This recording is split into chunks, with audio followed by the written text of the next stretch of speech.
дар навори имрӯза мо барои шумо се фикрро пешниҳод менамоем.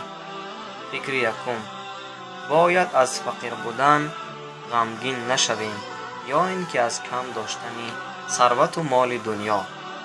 нафаронеро дидем ки пораи ноне надоранд ё қарзи зиёде бар гарданашон бору ҳатто хонаашонро фурӯхтанианд, лекин ба зами ин ҳама мушкилиҳо сабр карда истодаанд. фикри дуюм: барои ба касе ёрӣ расониданамон муҳим нест ки дорое ё пурқуввате бошем, балки меҳрубон буданамон кифоя аст.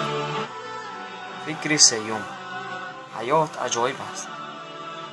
вақте ки зинда ҳастем, ҳеҷ кас дастамонро намегирад, аммо баъди мурданамон ҳама болои китфонашон мебардоранд.